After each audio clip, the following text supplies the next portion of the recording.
Good morning, everyone. Good morning. Am I live here? Testing 1, 2.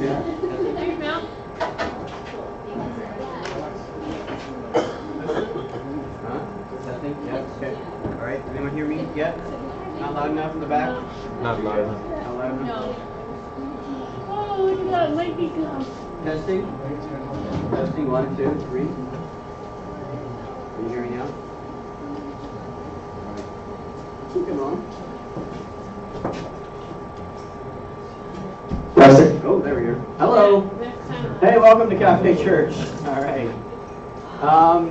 I feel like everyone's a little bit farther away, so if you're gonna just come a little bit closer. The idea is that it is a discussion and not me kind of, screaming up here at you. So I've never had anyone violate the stage like that, Philip. Yes, close, but maybe not on the stage with me. I need to roam around. This morning, I would like to talk about remembering. The month of November, we have the iconic holiday we just had on Friday. It was Remembrance Day. Has brought this idea to mind that of remembering, and it's actually a biblical theme, and I'd like to touch on that today. May you never forget what is worth remembering, nor ever remember what is best for God. Now that is an Irish blessing. I looked really hard to find out, the source of this, and it's just slated as an Irish blessing. So something would speak blessing over a person throughout the day. Never forget what's worth remembering.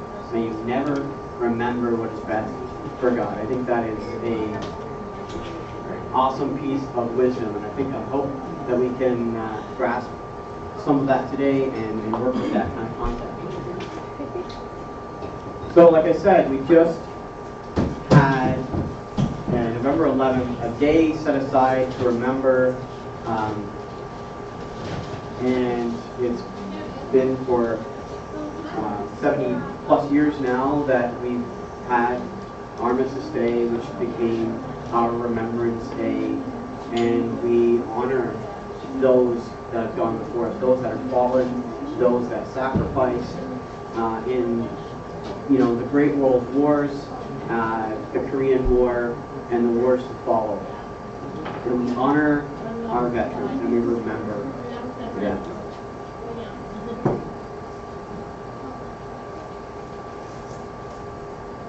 So I have a question for you guys. What is your favorite memory?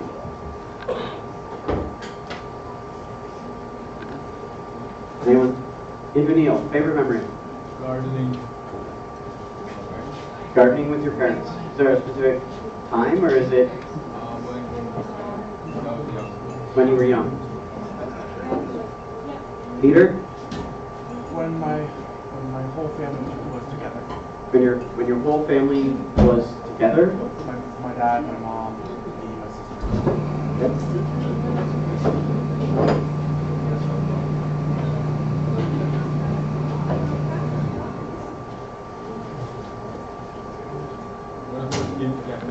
When he first came to Cafe Church, there you go. There's a brand new memory, brand new favorite memory. Awesome. Christopher? Cooking. This doing cooking trips. Okay, cooking this year or the year before? Or you? This year was a lot of fun. This year was a lot of fun. Okay, so but I don't know if it's your favorite one. It does say clearly your favorite memory. Yeah, one of my favorite memories. One of your favorite memories. All right, Michael in the back. Getting my very first pet. Your very first pet. Awesome. When I had my son, and then every year I celebrate his birthday. Birthdays. Yeah, I just celebrated the birth of the 1-year mark for our daughter Zoe. So their birthdays are very important and special.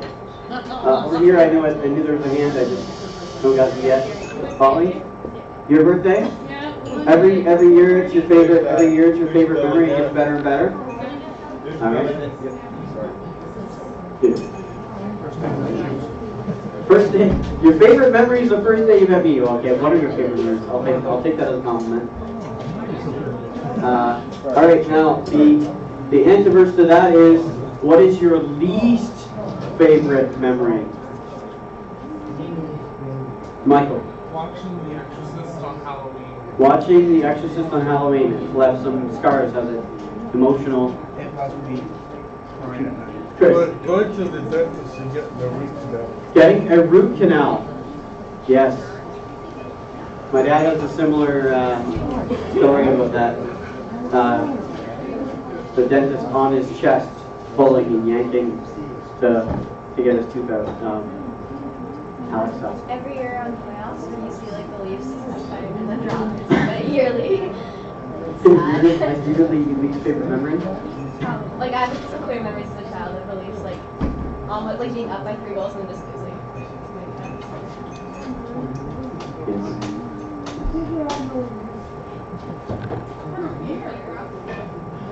But I saw more hands.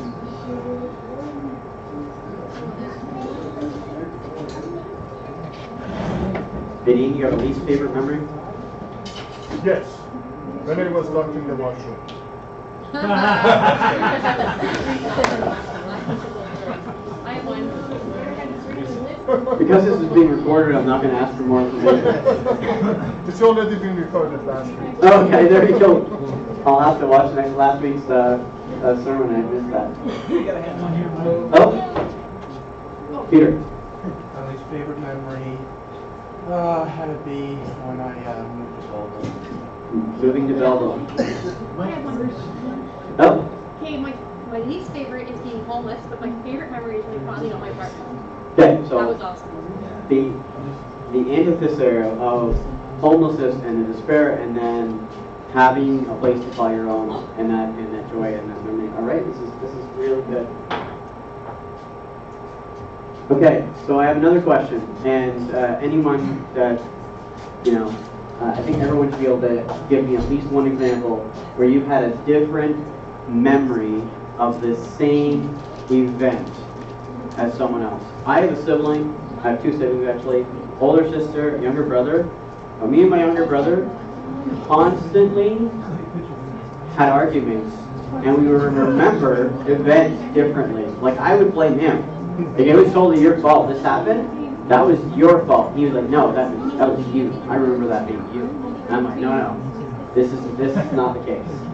So anyone have a different memory of the same event? Well, like me and my sisters too. Me and my little sister came growing up with a uncle, and I think it was good. She got she thinks of like just as she's going awkward, he has such a totally different view of what there were only 2 years apart. It wasn't that much. I don't think it was that much different, but her view and my view were Totally different view of childhood. All right, awesome. So I was just gardening with a friend, but planted pear, apple, and cherry. Wow. Planting trees.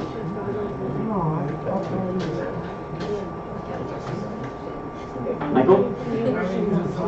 Different points of view of budgeting. Okay. Yeah. All right. Awesome. The childhood, the events may be the same in our memories, but sometimes the actions change. Different memories of my very good life. Okay, yeah, so you're saying the actors change. Yeah, the events may stay the same. The events were there, but the actors change. I think that's what I was kind of recalling too. Is like we have people speaking different things, and it's like, no, I don't think it was that person that said that. You know, you gotta kind of all fuzzy and kind of think, oh well, if it wasn't that, who is it then? Or different perspectives on the same event, like Yeah. a sports game and you're the team that lost and you're the team won. Yeah, you're stealing my slide. Stop it.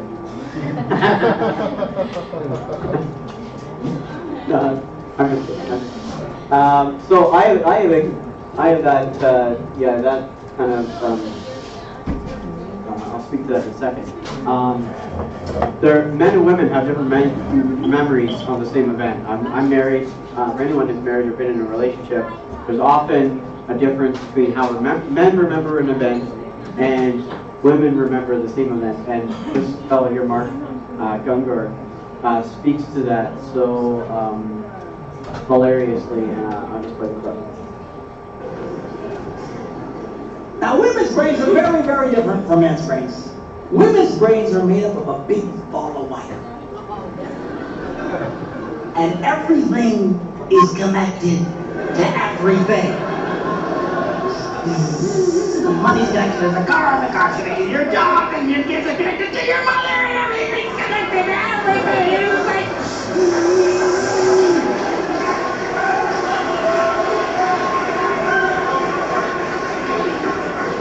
It's like the internet superhighway, okay? And it's all driven by energy that we call emotion.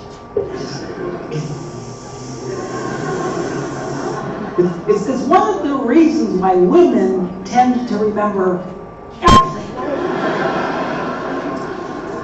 Because if you take an event and you connect it to an emotion, it burns in your memory and you can remember it forever.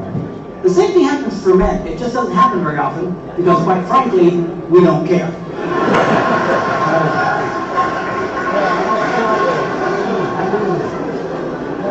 Women tend to care about everything.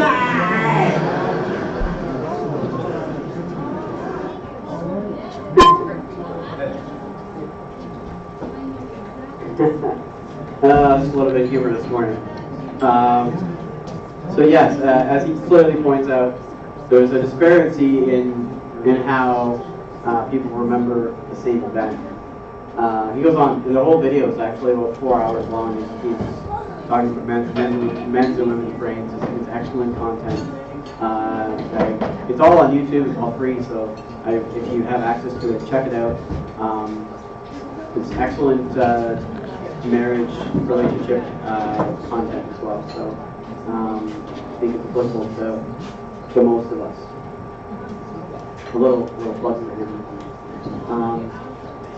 So, in regards to events and major world events, we often remember them differently.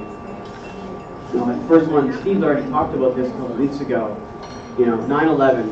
Most of us, you know, depending if you're born yet or not, have a memory of where and when we were, and for a lot of people, that will differ. For example, us, most of us being Canadian, will have a different memory of it than our, and Phillips who are in the States at the time. So the impact and the memory of that event is different. Holly? They actually saw the video of it. They actually saw people falling down. Yeah, they remember being on that day and it being a video, and there were debris flying out of the building and what looked to be people too. Some people knew that there weren't trees. So it was either go down the whole building or just jump. That's what some people did. All the loved ones by jump. Sad. Very sad.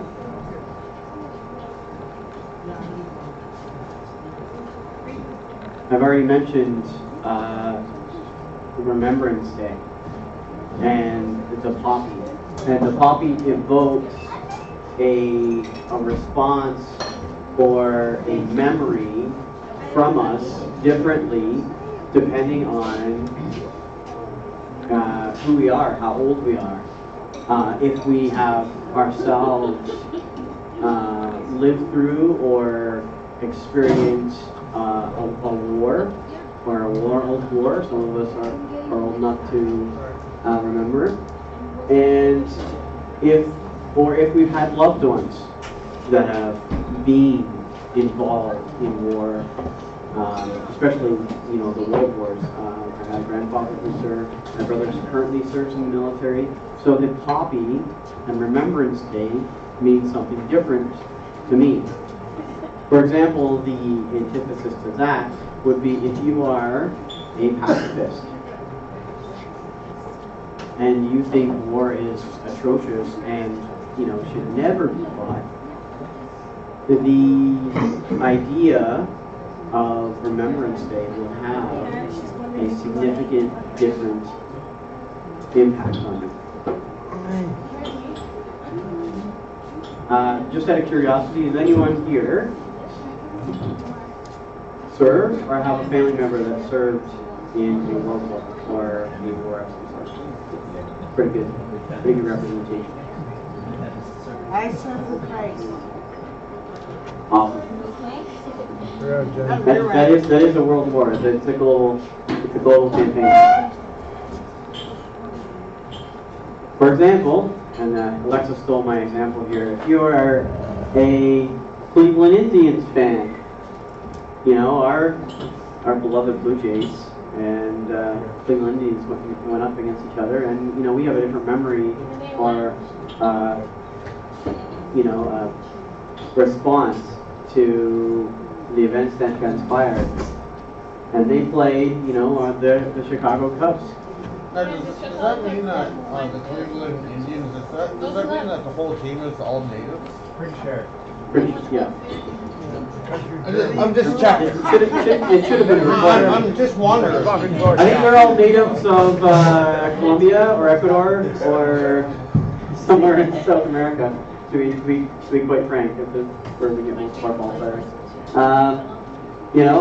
Depending if you're a Cubs fan or a Cleveland Indians fan or not a fan of either, you're going to have a different memory of this year's 2016 World Series. If you're a Cubs fan, awesome. I'm a Blue Jays fan. I'm two fans, Blue Jays and Clubs. I'm my own fan.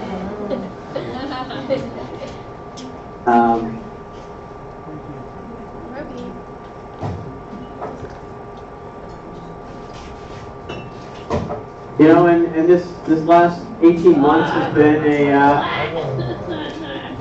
tumultuous affair, and there are fans of either side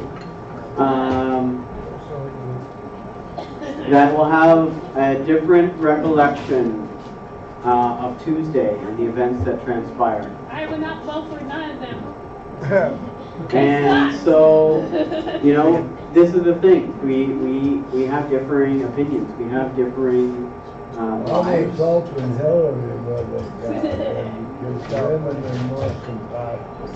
There we go. That's an opinion. That's an idea, and I'm sure that many women and people who voted for Hillary had that view. I heard vote for Hillary because she's a woman. So I wasn't going to speak to anything. I was just bringing it up. This is one of the things. It was such a divisive election that it will be a divisive memory for people. It literally will go down the history books as one of the most contentious elections, I think. It was a circus. But anyways, I don't think the world's on fire. But it might be. There are several riots going on until January. Yeah, January 20th is day one. So another thing with remembering is, have you ever had trouble remembering? Trouble in fun? Oh yeah. Half the time. Selective. I just remember my Selective memory, alright, I like it. I just remember about my keys for like 2 seconds ago. Keys, cell phones. No one talking to Holly. I just, last week I just drove away with my coffee cup on the top of my car. And I was about 10 feet away, and then I heard the clunk. And I'm like, well, and I just bought it too, took one sip out of it, and I been putting stuff in my car, set it on top, ran around, jumped in the driver's seat, drove away. So I lost half of it. The cup is still actually up there because I have root rack, saved it. But most of the coffee was lost, and I was like, oh. I don't know what it is with this year, but this year's, and you know, I've lost keys, I've lost things, and I'm leaving stuff around. I don't know what's going on, but I'm having trouble remembering. I'm not that old. I haven't even hit the hill yet. I'm denying it. Totally denying my age. That's a sad story. That's a sad story, alright. What the heck was That's today? because you had 2 kids and you're trying to focus on them. You can't focus on Yes, yourself. luckily I haven't forgotten any of them yet, so good idea. And Janelle? Just this morning, or yesterday, I was there was this African American guy, clear from Raptors, who was there last. He had a big smile. Mhm. I couldn't remember his face, but I remembered his smile. And then today I remember his face. Now I don't remember his name. And much better. It was important. For Much, yeah, much better with faces than names. Yeah, Definitely. I agree. I had that issue too. I appreciate on certain people I ran into you. Your hair behind your back and yeah, your eyes and cat eyes and yeah, you smile. I automatically remember you. I won't remember your name. But I have to see you every day and talk to you and know your name. So, because I have trouble remembering, this is my calendar. Oh And my it's God. completely color-coded. It's got dates where I'm going to be in blue, Rachel's in red, there's green for Off to the psych ward. Judah, purple for Zoe, going all different directions. And this is what I need. And oftentimes I find the problem is that I'm not beside this when I need to remember a date. So I actually put it on my phone like this in a picture so that I can check. Someone asks me if I'm available. Consult where I'm going to be on a certain date for the next 4 months. You know, Blake, are you available for different weeks? this week, let's see, what's down here, November 14th. It looks like Friday might be the best day, Holly. So, Day off, there we go. I can tell you. All right. I'm just going to jump into a little bit of the Bible here.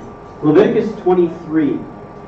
I'm not gonna read it out. It's really, really lengthy, but it's full of good stuff. It outlines a calendar, much like the one I just showed you for my life. It was a calendar of the Jewish life, and it was outlined with several festivals and feasts and ways to celebrate and ways to remember. Now the first that's highlighted in chapter and verse 2 of Leviticus 23 is Sabbath. And God wanted to institute the idea of Sabbath. Sabbath was a day of rest. It was supposed to look different from every other day in your life.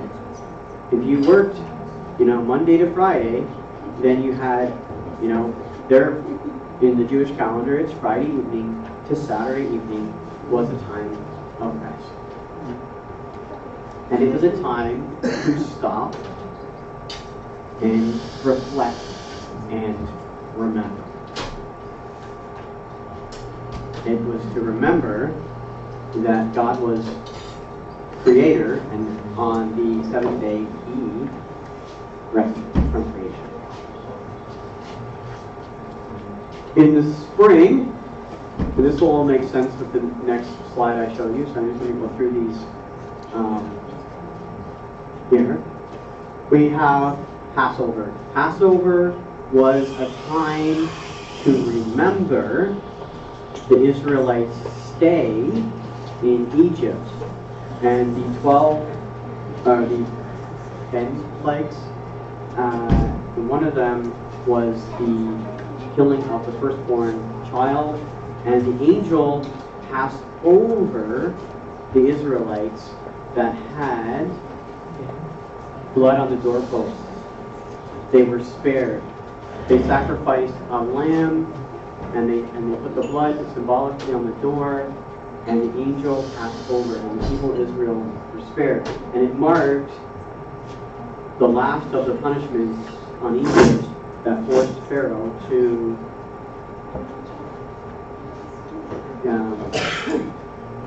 kind of release them. His heart was hardened. He wasn't willing to let them go. They were a significant source of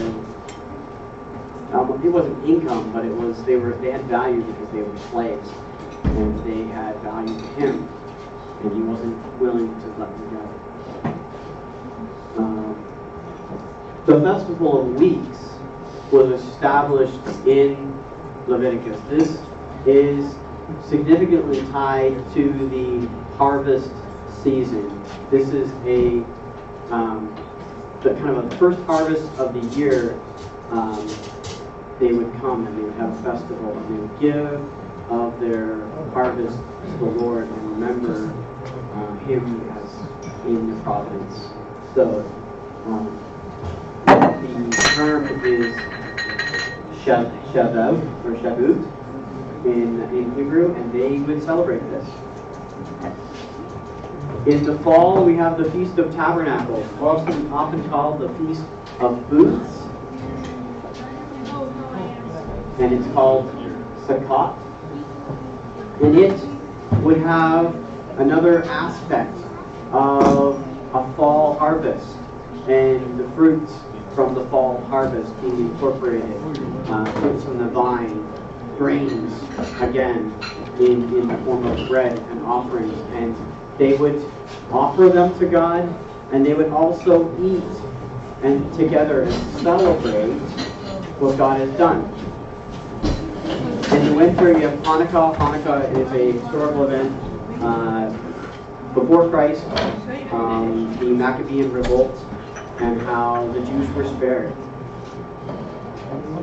And Purim was a festival to remember the story of Esther, how Queen Esther boldly approached the king, even though she had no authority to do so, and it could have cost her life. But she boldly approached the king in... What day was it on? I got it on the next slide. I'll tell you what day that is. Boldly approached the king to request that her people be spared.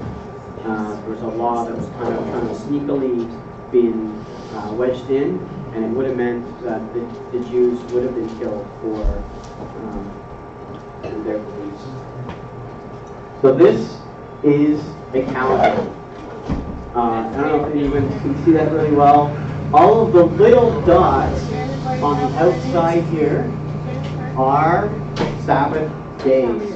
So you can see it's marked by all of the weekly Sabbaths up at the top at the beginning of their year, as they're on a lunar calendar and not a solar calendar like us. Their year begins in March. And it's marked by one of the first symbolic ceremonies is Passover. 50 days later, we have the Festival of Weeks, which I talked about already, and that is looks to be late May. And then you have in their fall, our, October, you have Sukkot, or the Festival of Booths, which I mentioned.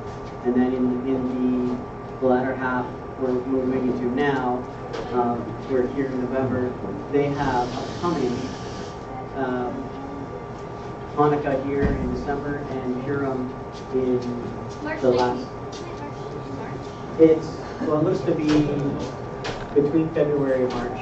Probably be February of this year. I love their calendar. Because they are following the Sabbath and a lunar cycle. It's not the same day every year like our holidays are. They are transitional. I mean, it follows to be like the fourth Sabbath after and it's the same thing here. Is the fourth Sabbath after the beginning of the new year is Passover, and then there's 50 weeks, 50 Sabbaths or whatever, and then you have the next holiday. So it's all on Sabbath, it's all on ritual calendar, and it's all to remember. That looks like a lot of fun.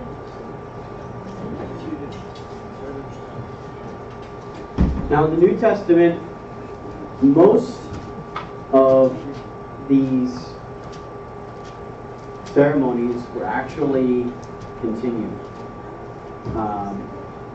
To give example, in Luke 22:15, this is the Last Supper, they were celebrating Passover. And Jesus was celebrating with his disciples. He was mentioning the events to follow were going to be his death and his crucifixion and his resurrection. But he was celebrating Passover with them. And throughout the New Testament, you see that Jesus and his disciples, they actually followed all of the Jewish ceremonies.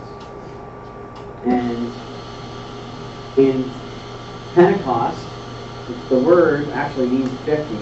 It's actually 50 days after the Passover.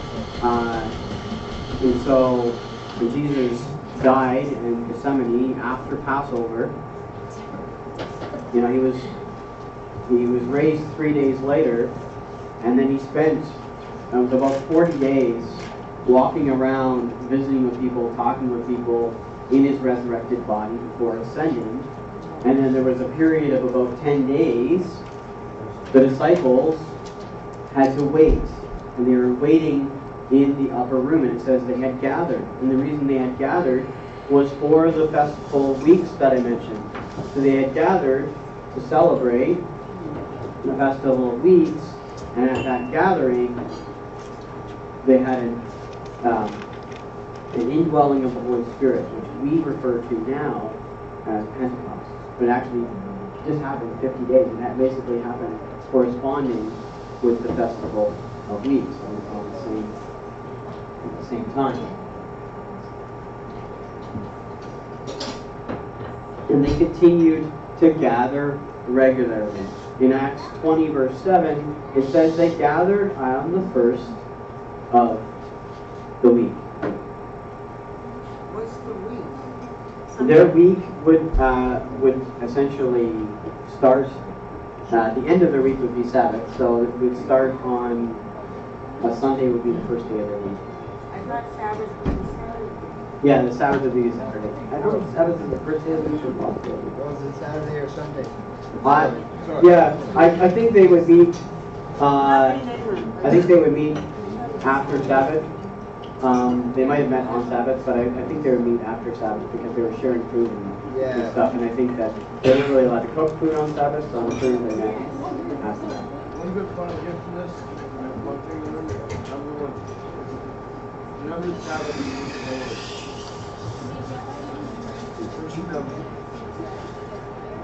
There you go. Yeah. So in Corinthians 11:23 to 24, we have them gathering for a different purpose. And then this purpose was not the symbolic yearly Passover thing, but they gathered and they broke bread and they drank wine in a symbolic way, remembering Christ's death and resurrection. And it became a regular thing for them. I was looking for it. I don't know how regularly it did it. Initially, when they were gathering in Acts, when the church was formed, they're meeting daily. And then by Acts 20, you see them meeting weekly. And then in Corinthians, it says, as you gather, remember. So it doesn't, it wasn't a set calendar, if you will, but many continued to honor the Jewish calendar, and as they met, they would incorporate communion. And that tradition has carried on today. We still, in many circles, gather to practice communion, practice the ceremony of remembering what Christ has done.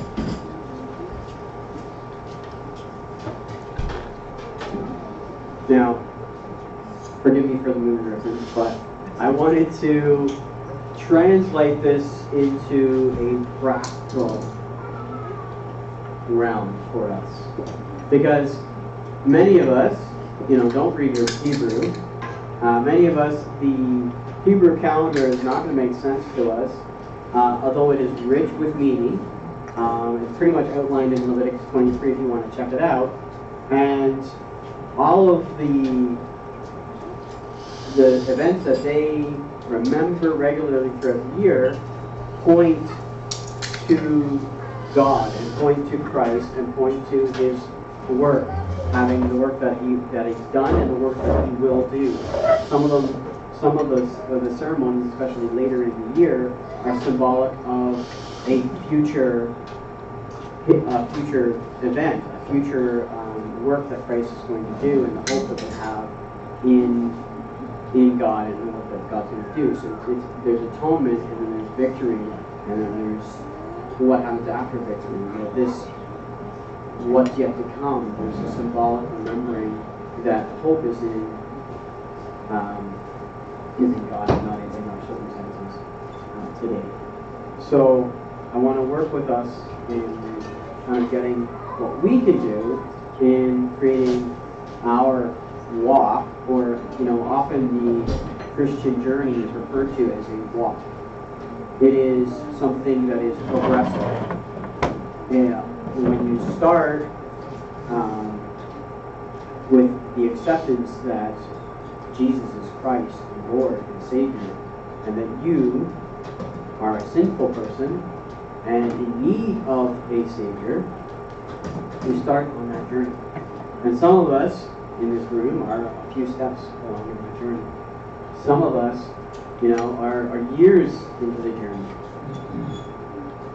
But all of us need to be walking in a way that continues to remember who we are, who God is, and what that means for our lives. And so I want to address that very simply, very practically. The first one is read. I was going to do eat, but then it was like eat, pray, love, and that's just wrong. That's another movie reference I couldn't do. So the first one's read. Read. I suggest that you read God's Word. If you're going to create a walk to remember, a walk in remembrance, much like the Jewish calendar progresses through the year in remembering who God is and who they are in relationship to God. They were God's people. They were God's chosen people. And so they walked and they had weeks and weekends, the Sabbath, and with the monthly festivals, and they had a walk of remembrance. And we should have a walk of remembrance. If you do not read God's Word, you cannot walk in a way that will remember you. It is as simple as that. There are many ways to read God's Word. There are different versions of God's Word available. We have several here that you can borrow. There are ones in plain language. There are ones in Old English language. There are versions in every language, actually. Some are put into very common, very easy to understand language for today's audience. And I suggest that you find a version that you're comfortable and that you can. It is important. If it is still beyond your comprehension, you can't get into it. I read God's Word to me sometimes is like meals. Sometimes I want to read the easy bits, like the parts that are like snack food. You just grasp instantaneously. It's an instant filler. It kind of meets that need. And some, like Leviticus 23, is Brussels sprouts. Okay, so it's hard to digest. It's hard to read, but it contains truth that is impactful. It contains those vitamins, if you will, to make your spiritual life better. And if you aren't reading, you aren't eating or digesting that. It's soul food. So I guess you read. There is audiobooks. If it's hard for you visually to read, there's audiobooks. There's plans on how to approach the Bible by a topic or throughout the year. There are many ways to read. There's even commentaries. You don't know what's saying, what you're supposed to be able to grasp from it. There are commentaries. There are people that have broken down what it is in a very practical way. There are ones for students. There are ones for men, women, and those study Bibles have a lot of commentary that kind of, help us understand what. Read. Pray. Prayer is not something that we should be afraid of doing. Praying is communication. It is talking to God. And we have the ability to talk to God through Jesus. And at first, for many of us, even myself, prayer seems just like asking. We ask for things. And that is, if you treat your walk and your progression in faith like that of a child, at first, that's all a child does in his relationship with his parents is ask. Can I have this? Can I have that? When is this going to happen? Are we there yet? And I can tell you that I have prayed a lot of, are we there yet, God? And that is an honest prayer. And there is nothing God honors and loves more than honest prayers. So do not be afraid to pray. And that is singular, on your own, to God, any time of day, however you're feeling. If you read the Psalms and David's prayers, they are full of emotion. It is anger. It is sadness. It is every emotion in between. And that are his prayers to God. And you know what God said? That he had a heart after him. God loved David's honesty and his emotions that he put into his prayers. And we don't have to be afraid of being, emotionally when we talk to our Father God. Bill? Sorry to interrupt, I just had a quick question. Sure. Is there any more effectiveness to a prayer if you're praying silently or else? There is no more effectiveness to a prayer that I believe. It's heart. That's not audibility, it's heart. So if your heart is praying aloud to be heard because you have some eloquent words and you're praying to let your eloquent words be heard, and then that has biblical evidence. There's a parable that Jesus told of a Pharisee and a Republican, and one was known as a kind of the known person that was doing wrong things, and the person that was expected to be doing all the right things, and they were kind of antithetical to each other. They're opposites. And the Pharisee gets up there and goes, "Oh Lord, thank you for making me a Pharisee. Thank you that I'm not a horrible sinner like him. God bless me today." And God says, "I do not honor your prayer. Your prayer is boastful, it's arrogant, it offends me." And so there's not an audible kind of effect in that prayer, except for if you're praying out loud and your heart is in the wrong spot, then there's an issue. Michael? I had a question. So, it was just a prayer. Sometimes I pray for strength, depression, anxiety, and stuff. Yeah. Would that necessarily be a good thing to pray about or a bad thing to pray about? I think that God honors all the prayers that you pray. You may not get an answer necessarily in regards to what you pray for, but I think he just says, "Pray, talk to me," and he'll give you answers. Predominantly, he'll give you answers through people, through what you read in Scripture. Oftentimes, there can be dreams. We don't necessarily always mention that, but dreams and visions can be the way that God answers prayer. And there are many ways you might get your answer. You might get your answer by just having a sense of peace and having that anxiety go away. Peter?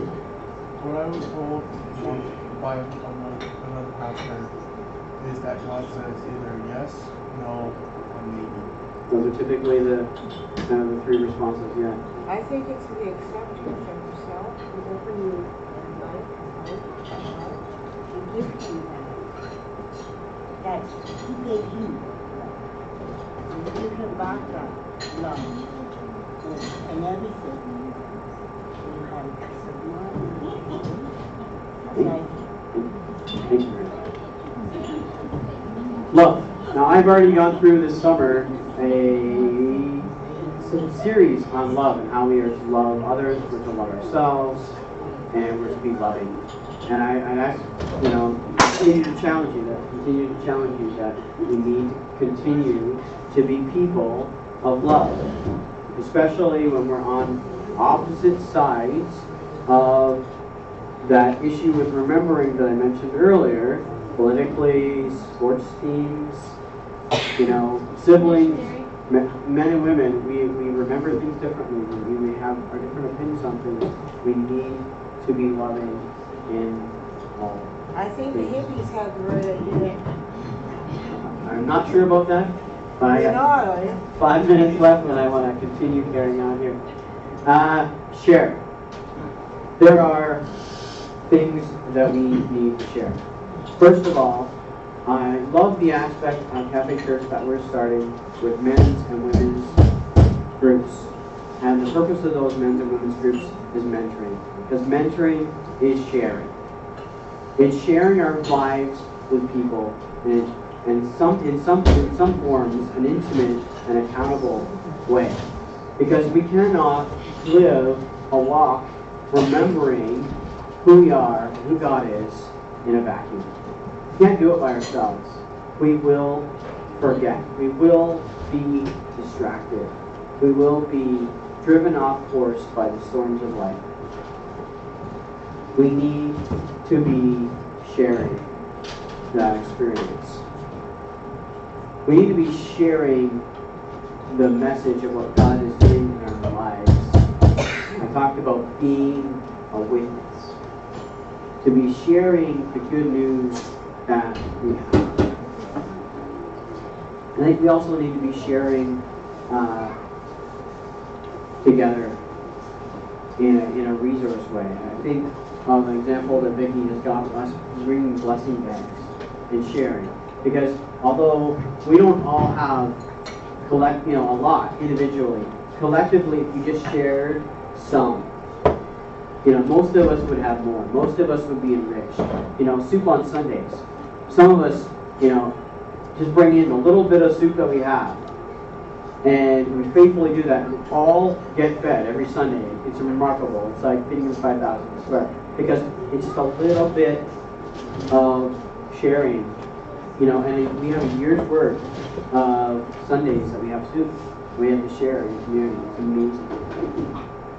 So, just a quick review here. Peter? I remember one story in the Bible of Jesus. There was a lot of people, and I think it was Peter that brought in some fish, and I think Yeah. One fish, and and said we don't have enough to feed people, but Jesus said he did. Yeah. He did it. Yeah. Jesus multiplied it. So you have it on 2 occasions where they fed. First it was 3,000 people, then it was 5,000 people. Michael? My favorite story of the Bible would have to be the part where the supper, the Last Supper for the crucifixion, where he did the thing that everybody does now in today's society where he broke bread and he said, "This is my body," and the wine that was his blood. And that was really moved me when I read that part of the Bible, because I normally don't read the Bible fully, but I went to that part, it really moved me. 1 Corinthians 11, 23, 24. Thank you for that. Israel Neil, you're my last. I just, on a similar note that they mentioned, there's a quote from the Dr. Muhammad Ali. The rent for our stay here and in earth is kindness and generosity to others. So the rent for our stay here is kindness and generosity towards others. I like that. You might steal that. So, creating a walk to remember. Walking throughout our lives. We don't have, many of us, a yearly calendar structured to help us remember. Even in our churches, there are some churches that have a very liturgical structure that is kind of at a yearly repeating cycle where all the sermons are kind of mapped out in a pattern. But we don't do that here at Cafe. So I invite you and invite us to walk together in a walk of remembrance. If we're reading, if we're praying, if we're loving, if we're sharing, we will both remember who we are, who God is, and we will help others to remember. Well, challenge time. I told Vicky to keep reminding me that I need to do my challenges. So if you're a follower of Christ, be living a walk that remembers. Read, pray, love, and share. If you do not profess to follow Christ, know that you are still welcome here. Cafe Church is a community that welcomes everyone in the door, no matter where they're from, no matter what background they're from, religious, economic, it doesn't matter. You are welcome. And we invite you to explore and ask questions. Mike, I got one more announcement. You have one more announcement? Nope.